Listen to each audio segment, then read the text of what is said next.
So, ayan, Day, gumawa na ako ng computation ko kung magkano talaga ang nagastos ko. So, ito, based lang sa experience ko ha. Kasi iba-iba pa rin yung nagagastos natin kasi iba-iba tayo ng layo. Kasi nagkakatalo lang tayo sa pamasahe.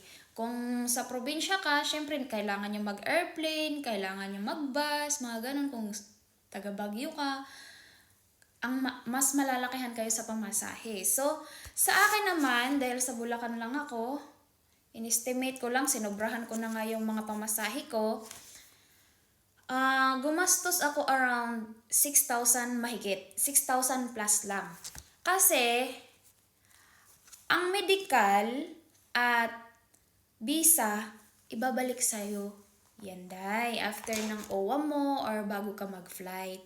So, dito tayo nagkakatalo sa pamasahe kung na saan kayong part ng Pilipinas.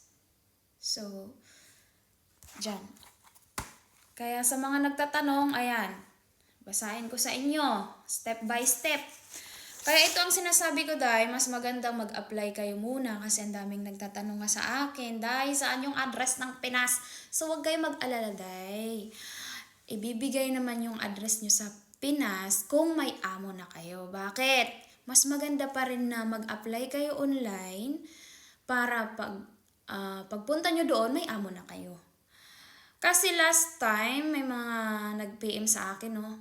Kung pwede ba walk-in, nagtatanong nga, binigay ko na nga yung WhatsApp. Tinanong pa rin yung address sa Pinas kasi daw hindi nagsisin or nagre-reply yung binigay ko na WhatsApp. So, hindi talaga kayo agad-agad. Swerte nyo na lang kung mapansin kayo agad, Day. At ayun nga, gumawa ako ng vlog para makita yung may mas mataas yung possibility, di ba English, na makita yung sinend nyo na video kung nasa timing kayo, nasa tamang oras kayo, ha?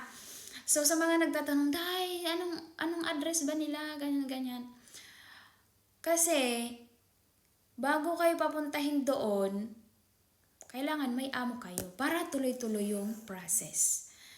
May walk-in naman sila pero itong Philippinely, may walk-in sila pero nag-a-announce naman yan sila kung anong petsa sila may walk-in.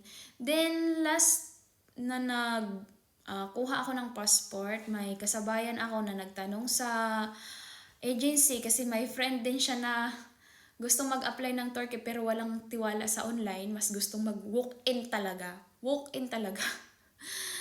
So, tinatanong ng kasabayan ko kung may walk-in din ba sila. Pero, mostly sa nag-walk-in doon, napupunta sa Inora. Isang katay-up din ng Bison yan dito sa Turkey. Oo. So, for me, no, yan, based sa experience ko, isa-isahin ko sa inyo, no, kung paano yung process ko, di ba, may computation na tayong nalalaman para clear talaga sa inyo. December 10 na-hired ako. Then, syempre, in-update ako kung ano yung mga gagawin ko. Then, binigay sa akin yung WhatsApp ng taga Bison, yung katay-up nila dyan sa Pinas. Then, sabi sa akin, pagka December 16, nagpa-medical ako, naglabas ako ng 3.5. 3.5, tapos, ito pa, Day, yung aking gastos, hindi yan aabot ng 6.5 mahigit kung hindi ako nag-remed. Kasi naabutan ako ng expiration ng medical ko, Day.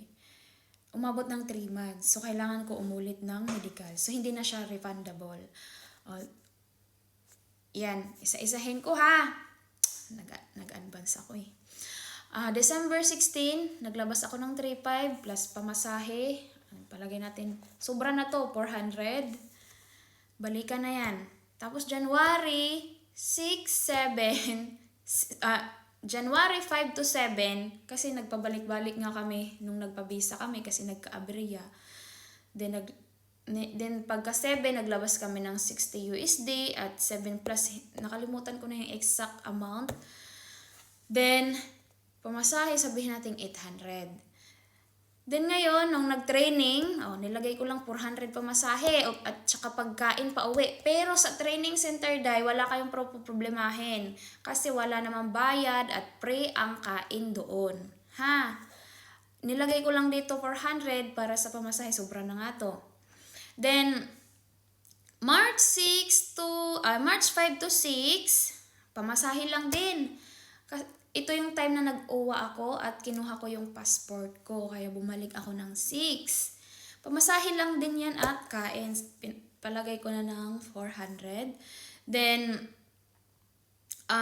ito yung time na binalik sa akin yung 14,000 mahigit na refund ng visa at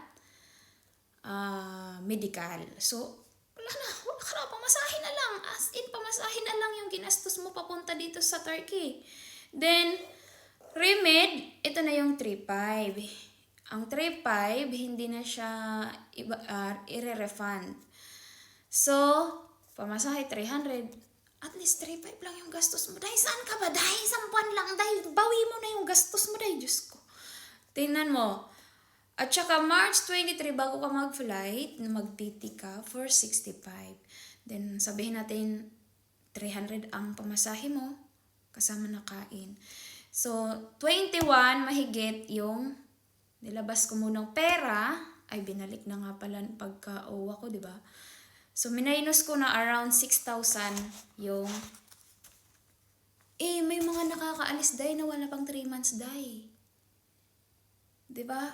So, hindi ka na kailangan magbayad ng 3,500 sa remedical. Di ba? Take note day ha, sa agency ko yan ha, sa Philippine Bakiji.